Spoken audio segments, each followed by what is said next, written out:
माँ, आप चिंता मत कीजिए माँ, मैं भवन के द्वार की रक्षा करूंगा। मैं आपकी सेवा करने ही तो आया हूँ ना माँ। अच्छा, किंतु आप ऐसा कैसे कर पाओगे पुत्र? मैं करूंगा ना रक्षा माँ। दिव्य है मेरा पुत्र, किंतु मुझे इसको और शक्तियां देनी होंगी। माँ, मेरा विश्वास कीजिए, मैं आपकी रक्षा करने में सक्षम हूँ। हाँ पुत्र, किंतु फिर भी मैं आपको कुछ और ज्ञान भी देना चाहती हूँ।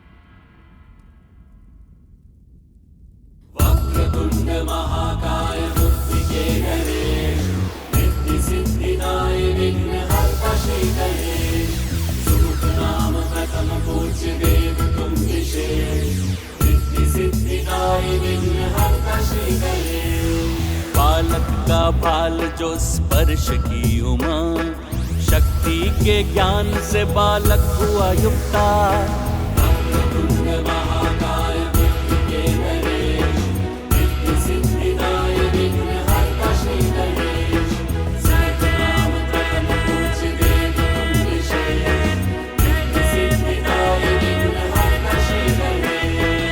माँ, अब मैं आपकी रक्षा के लिए पूर्णतः तैयार हूँ। नहीं, कदाचित इतना पर्याप्त नहीं है पुत्र। पर्याप्त है माँ, अब मैं किसी का भी सामना कर सकता हूँ। हाँ पुत्र, किंतु आपको अभी भी और शक्ति की आवश्यकता है।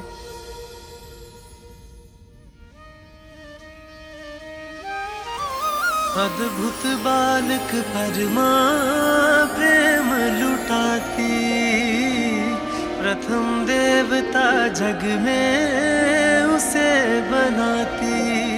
हाँ, प्रथम देवता जग में उसे बनाती। जय प्रथम देवा श्री गणेश, जय विघ्न हरता श्री गणेश। जय प्रथम देवा श्री गणेश, जय विघ्न हरता श्री गणेश। जय गणेश, जय गणेश, जय गणेश देवा।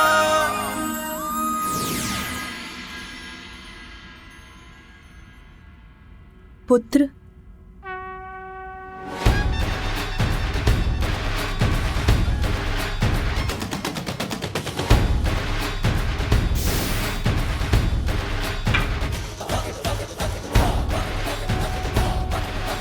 धन्यवाद माँ। अब आपके पास युद्ध कौशल का ज्ञान, शक्ति और अत्यंत शक्तिशाली अस्त्र भी है।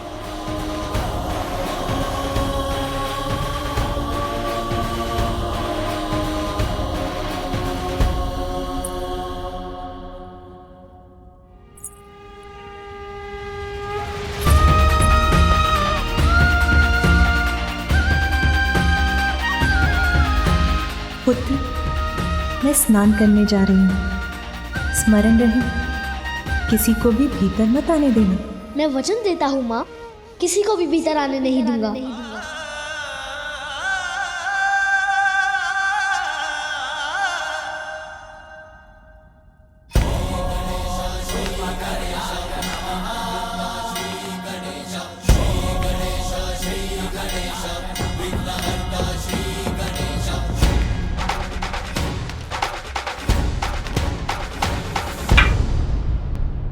प्रभु शिव शंकर की, प्रभु शिव शंकर की, प्रभु शिव शंकर की, प्रभु शिव शंकर की।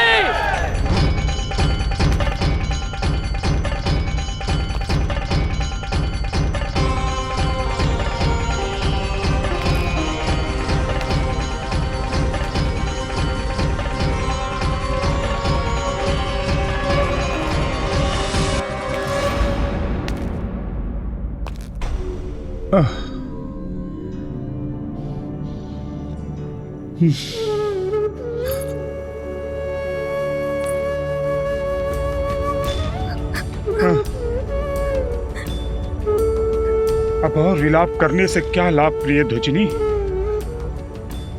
जो मैंने किया उसका दंड मुझे मिला। मत रो, शांत हो जाओ। मैं आपके लिए नहीं, पार्वती नंदन का विचार कर रो रही हूँ। मैंने कहा था आपको वहां मत जाइएगा, किंतु आपने मेरी एक ना सुनी।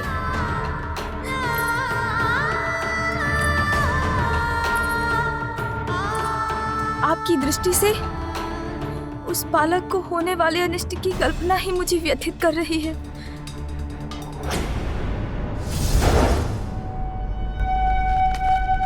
प्रभु शिव शंकर की, प्रभु शिव शंकर की, प्रभु शिव शंकर की, प्रभु शिव शंकर की, प्रभु शिव शंकर की, प्रभु शिव शंकर की, प्रभु शिव शंकर की, प्रभु शिव शंकर की, प्रभु शिव शंकर की, प्रभु शिव शंकर की, प्रभु ठहर जाइए।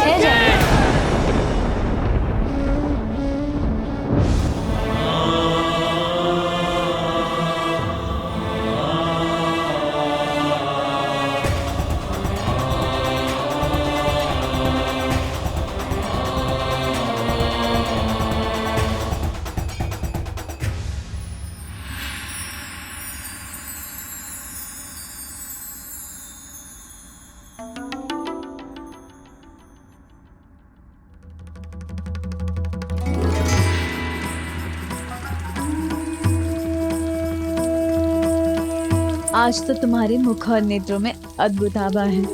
कौन से विचार घुमड़ रहे हैं तुम्हारे मन में? विचार घुमड़ नहीं रहे, शांत हो रहे हैं। आज मैं अत्यंत प्रसन्न और संतुष्ट हूँ। ठहर जाइए। कदाचित आपने ध्यान से नहीं सुना। किसी को भी भीतर जाने की अनुमति नहीं है। यहाँ तक आए हैं, ये तो बताइए, है कौन आप?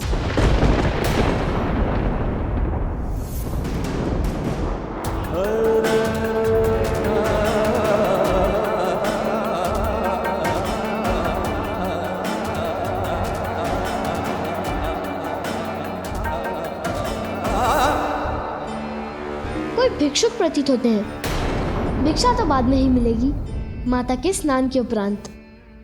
तब आइए, अभी जाइए।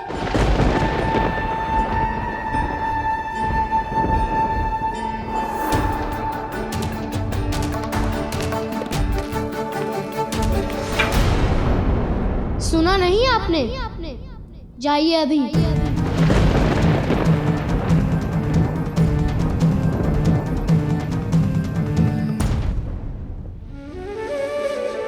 कदाचित अधिक भूखे हैं। अपने फल दे सकता हूँ, वो चाहिए? तुम कौन हो बालक? जिसने आपको रोका है।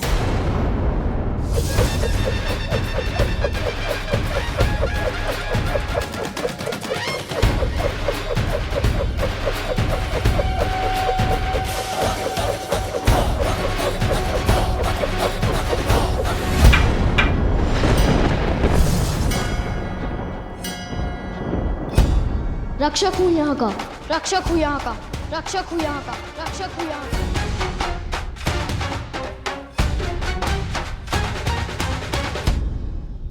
आए तो आप हैं। आप दीजिए अपना परिचय। कौन है आप? आपका नाम क्या है? ये तो बहुत बड़ा प्रश्न है कि मेरा नाम क्या है। मैं कौन हूं? तुम मुझे किसी भी नाम से पुकार सकते हो बालक। संसार के सभी नाम मेरे ही हैं।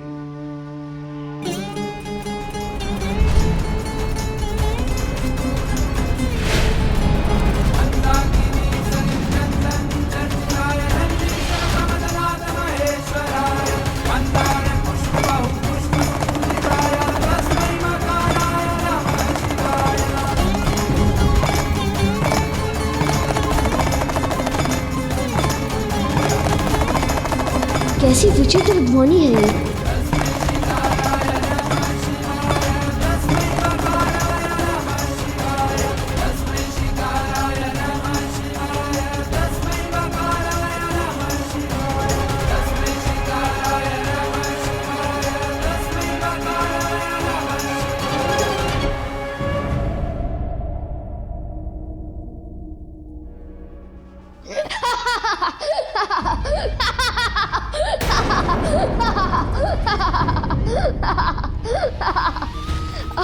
अर्थात आप मेरे जैसे ही हैं।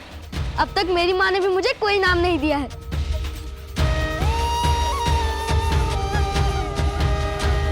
अच्छा, आपका नाम नहीं है तो अपने माता पिता का ही नाम बता दीजिए। मेरे कोई माता पिता नहीं है बालक। जो आदि अनंत हैं, स्वयं अजन्मे हैं किंतु जगत जिनसे है, जो सृष्टि के कण कण में वास करते हैं, भला उनके माता पिता कैसे हो सकते हैं? ओह, तो आपके माता पिता भी नहीं हैं। समझा, दुखद है। अच्छा, कोई निवास तो होगा आपका? कहाँ रहते हैं आप? सर्वत्र वास करता हूँ। सर्वत्र वास करता हूँ, सर्वत्र वास करता हूँ, सर्वत्र वास करता हूँ। धरती, यहाँ तक कि शमशान, सब मेरे ही घर हैं। ऐसा कोई एक घर नहीं जो मुझे बांध सके।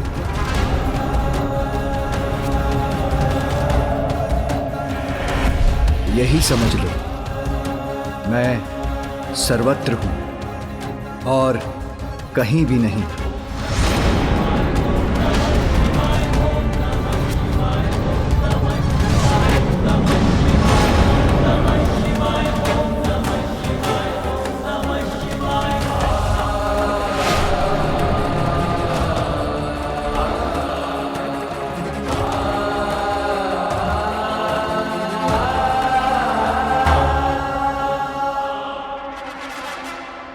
जय शिव शंकर, जय शिव शंकर। बालक समझकर मुझे अपनी गोल गोल बातों में भ्रमित करने का प्रयास कर रहे हैं। सीधे सीधे कहिए ना कि आपका कोई घर नहीं, अर्थात भिक्षुक भी नहीं। आप तो कोई भैरूपिया ही लगते हैं। बस, बहुत हुआ बालक। जो संसार को सब कुछ देते हैं, उन्हीं को कभी तुम भिक्षुक, कभी बहरूपिया बुला रहे हो। ये देते हैं संसार को। बालक अवश्य हूँ, किंतु मूर्ख नहीं कि जो आपने कहा वो मैं मान लूं। वस्त्र के स्थान पर पशु चर्म से अपना तन ढकते हैं। रहने के लिए कोई घर नहीं। नाम पूछो तो कहते हैं सभी नाम मेरे हैं। अब ऐसी बात करने वाले को बहरूपिया नहीं तो और क्या कहूँ, और क्या कहूँ, और क्या कहूँ।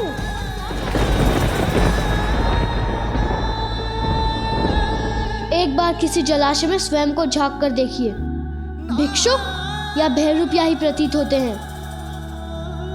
ये बालक कुछ भी कहे जा रहा है और प्रभु मुस्कुरा रहे हैं।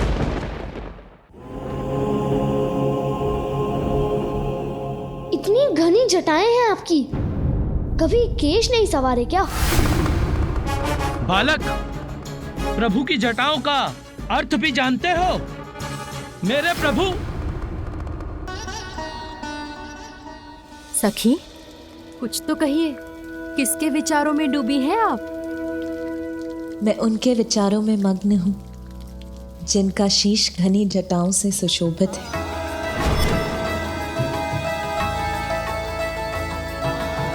जो उनकी शेष पवित्रता का प्रतीक है, जिनकी उन जटाओं से होकर तो स्वयं परम पावन देवी गंगा की निर्मल जल धारा प्रवाहित होती है।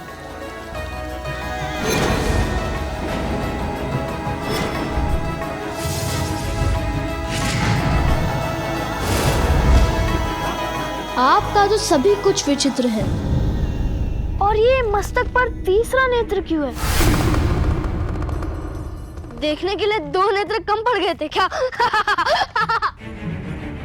प्रभु का तीसरा नेत्र खुल गया ना, तो बालक। जिनका तीसरा नेत्र प्रतीक है इसका कि जो दो नेत्रों से देखा जाता है वो सदा सत्य नहीं होता।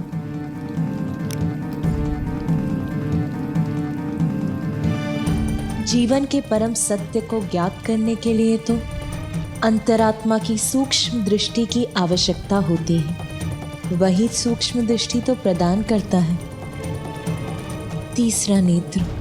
इन्हें और सच्चा ज्ञान? यदि ज्ञानी होते तो अपने गले में सर्प लपेटे क्यों घूमते?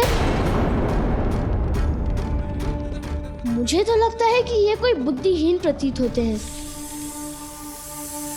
जिनके तन पर लिपटा सर्प उनकी कुंडलिनी शक्ति के जागृत होने का प्रतीक है।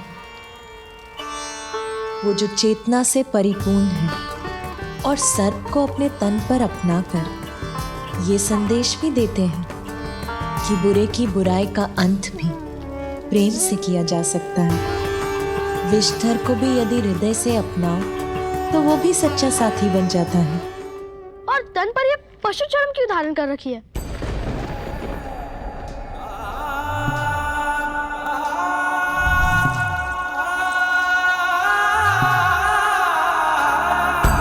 मृत पशु के चर्म को अपने देह पर धारण कर वस्त्र बनाने वाले वो ये संदेश देते हैं कि व्यर्थ में प्रकृति नष्ट ना हो, प्रकृति का सम्मान हो, उससे जुड़ाव रहे। मृत शत्रु के चर्म को धारण करना तो उसका भी सम्मान है। प्रत्येक जीव को संभाव से देखते हैं।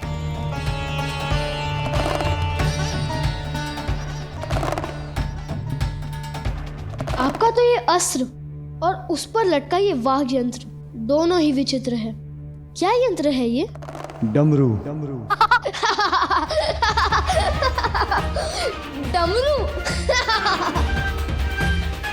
आपके तो इस यंत्र का नाम भी विचित्र है, डमरू।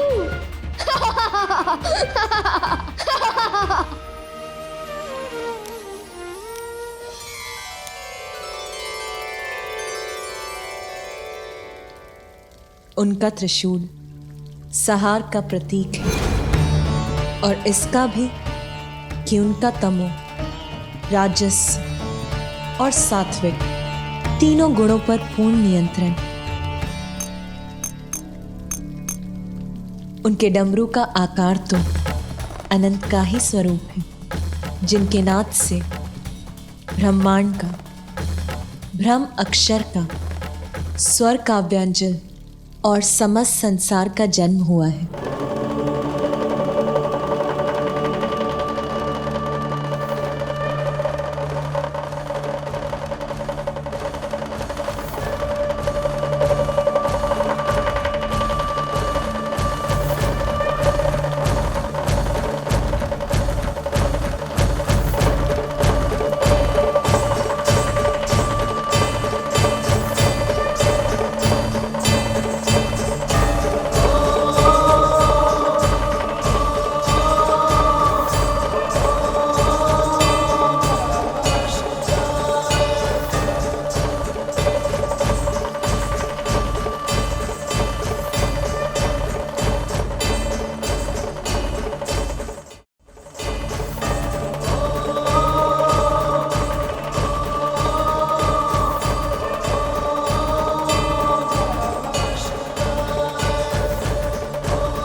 तन से क्या झड़ रहा है जिसका स्पर्श मुझे भा रहा है?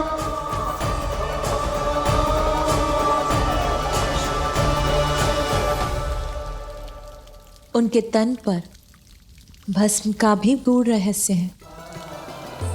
भस्म तो वो है जो अनश्वर है, वो विभूति है जो हमें बोध कराती है कि जो जन्मा है उसे एक दिन भस्म भी होना है, और भस्म होने के साथ नश्वरता का भी अंत होता है। इसीलिए भस्म ही वास्तविक ऐश्वर्य की प्रतीक है।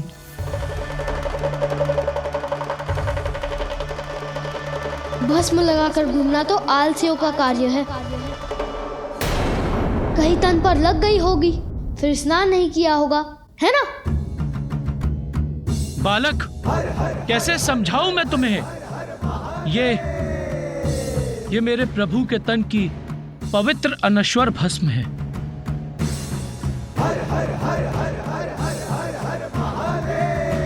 अच्छा बालक, बहुत हुआ वार्तालाप, हमें भीतर जाने दो। जाने दो? कदापि नहीं।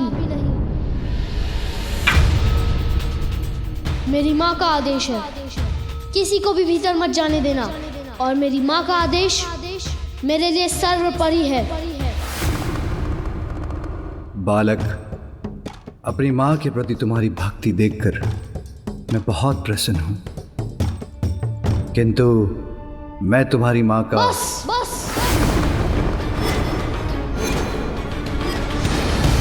बस भिक्षुक, बस। अब मैं आपके मुख से एक भी शब्द नहीं सुनना चाहता। मैंने जो कह दिया सो कह दिया। किसी को भी भीतर जाने की अनुमति नहीं है। बालक, तुम हमें नहीं जाने दोगे तो हम बलपूर्वक जाएंगे।